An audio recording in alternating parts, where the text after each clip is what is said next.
How can we increase our memory power and work so fast? How can we memorize so fast and remember it for long? Is there any secret? Please pray for me. Please pray for me to Allah that He gives more patience and increase my power. May Allah subhanahu wa ta'ala give you more sabr and increase the power, increase the memory. Now coming to your question, that how can we increase our memory power? How can you memorize so fast? And how do you memorize for so long? Normally, there are various techniques that you find in courses for memory.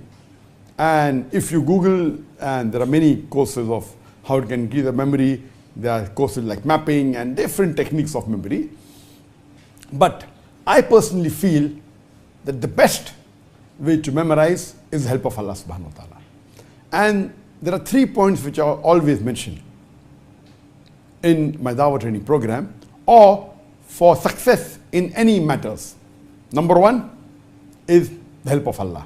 Allah says in Surah Imran chapter 3 verse number 160. If Allah helps you, then none can overcome you. If Allah forsakes you, who is there then who can help you? So let the believers put their trust in Allah subhanahu wa ta'ala. So number 1 is help of Allah. Trust in Allah, believe in Him, have faith in Him. His help is number 1 for your success. Without His help, you cannot get success. You may get temporary success, but not ultimate success in this world and the akhirah. Number 2, Allah says in the Quran, in Surah Ankabut, chapter number 29, verse number 69, that if you strive in His path, Allah will open up His pathways for you. So if you strive and if you struggle, if you do jihad in the way of Allah subhanahu wa ta'ala, Allah will open your pathways. So number 2 is after having faith in Allah, you should strive and struggle.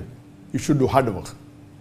And number 3 is Allah says in Surah Nahl, chapter 16, verse 43. And Surah Anbiya, chapter number 21, verse number 7. Fas'alu ahli zikri in kuntum la ta'lamun. If you don't know, ask the person who's knowledgeable. The last is the technique. So number 1 for memory of any success is ask for Allah's help. See that your niyyah is very pure. See that you're doing it for sake of Allah and only to gain the pleasure of Allah. Number 2, strive and struggle. And number 3 is the technique. As far as the memory is concerned, there are different types of memory. There is something like a temporary memory, something like an immediate memory, and something which is memory of the past, something which is a permanent memory. So normally when you memorize, whether you're memorizing the Quran or whether you're memorizing a lecture or whether you're memorizing any matter, hard work is important. And depending upon Allah's help, some people may read it once. They may have a photogenic memory and it goes in their memory for long. You know, for example, Imam Bukhari, mashallah, Allah had given him a photogenic memory. His memory was phenomenal. He didn't have to work hard like us. That was Allah's help. So if you have that level of help of Allah, then that is ultimate. But naturally the iman was high and the help of Allah also was high.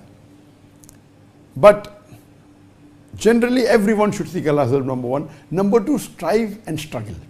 So what you have to do when you memorize, of course, you have to repeat that multiple times. And once you repeat it few times, 5 times, 6 times, whether it be 1 sentence, 2 sentences or 3 sentences, whether it be few of the Quran or maybe 1 verse, if you keep on repeating, it goes into your memory, but it goes into your temporary memory. So for it to be for a longer time, what you have to do, once you repeat it a few times, now again repeat it after maybe half an hour, then repeat it again after 2 hours, then again after 5 hours. The more you repeat and memorize, it keeps on going deeper and deeper in your memory. So if you're preparing for a lecture tomorrow, maybe you memorize it, then again repeat it after half an hour, then repeat that thing after 2 hours, after 5 hours. You repeat it few times and then maybe you're able to give the lecture. But after you deliver the lecture, if you ask to deliver the same lecture after 1 year, you won't be able to do it. Leave aside 1 year, after 1 month you can't do it. Even after 1 week you may not be able to do it because it was only in your temporary memory. So what you have to do, after you have delivered the lecture, you have to keep on repeating it. Or if you are giving a lecture again after a month, again you memorize it. So if you want it to be part of your permanent memory, then you have to do muraja, you have to do revision. And that's what is done by the people who hafiz the Quran. If you memorize the Quran, if you memorize the full Quran, you're called hafiz al-Quran. That means you have memorized the full Quran by heart. But if you really analyze most of the huffaz that are there in the world, there are millions of huffaz, but all of them cannot repeat the Quran in one go. Or they may memorize the Quran, they memorize a few verses, then maybe a few surahs, then maybe a juz, maybe 2 juz. While they keep on memorizing the full Quran, 30 juz, then they may forget the first juz or the second juz or third juz, unless they do muraja. So the different techniques of memorizing, if you keep on memorizing, going ahead, and don't revise your past memory, you will forget it. So what they do, when you memorize a few pages, when you keep on going ahead, you even keep on revising what you had memorized yesterday, or what you memorized a week back, or what you memorized a month back. Of course, the more you keep on memorizing, if the volume keeps on increasing, the juz you memorize keep on increasing. To memorize everything is difficult. So then you have to divide yourself in memorizing new verses of the Quran as well as in doing revision. A time will come that the time for revision is more than the time you are required to memorize the new verses. So if you do a proper system, and once you finish the Quran, normally when a human being completes memorizing the Quran, he cannot repeat the Quran from first page to the last page. No, that's a misconception. Of course, he has to do muraja. So if he spends time, maybe 2 years in memorizing the Quran, some people take 3 years, some people finish in 1 year. The faster you memorize, the faster you forget. There are courses where we are in a school, we will memorize the Quran in 2 months. It's possible. But if you finish in 2 months and you stop, after 1 month you cannot repeat the Quran. So even if you finish the Quran in 2 months, if you spend about 10 or 12 hours a day, a crash course, your muraja will take multiple months or years.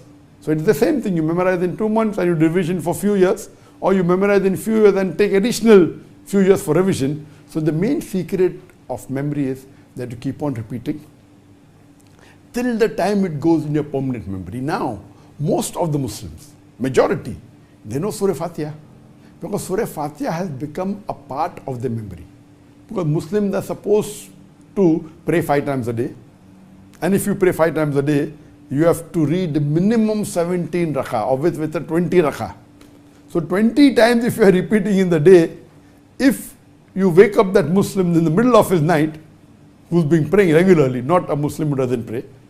If a person who prays regularly, or even if he prays even once a day, if he's praying for many years, if you wake him up from the middle of his sleep and you ask him to recite Surah Fatiha, he can do it easily. Because that has gone into his permanent memory. Even in permanent memory, there are levels. Deep down permanent memory, or not deep down. Same way, if you ask him to recite maybe Surah Ikhlas, even that may be part of his permanent memory. He might have repeated Surah Ikhlas many times. But if he doesn't recite a surah maybe once a month, he may not be able to repeat in the middle of his sleep. But with concentration, he can repeat it, because it's part of his permanent memory, but requires concentration. There may be certain things he memorized just recently. Unless he doesn't do muraja, he cannot repeat it. So that's the reason there are different types of memory. And I know that I have given several talks in my life. I know there are these few talks, maybe these 5 or 6 talks.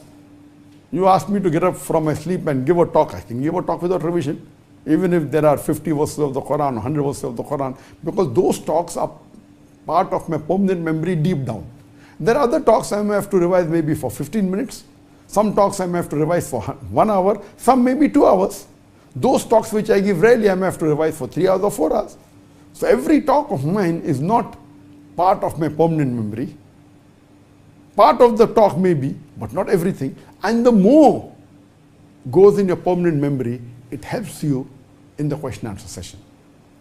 In the question answer session, you may not have notes. You cannot have notes in front of you.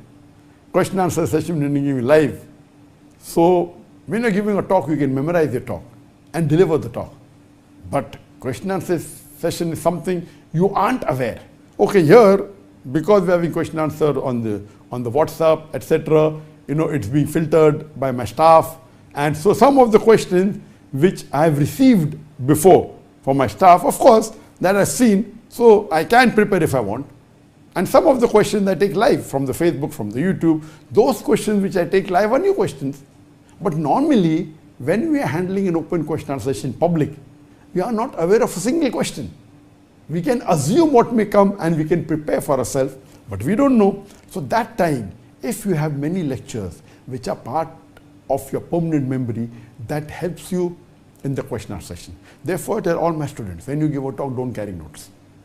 If you don't carry notes, you keep on repeating, it becomes part of your memory. Because in a question answer session, you cannot carry notes and search for the answer. It has to be from your memory. So if you have 50, 100 talks as a part of a permanent memory, some deep down, some superficial, but if it's part of permanent memory, then that helps you in the question answer session.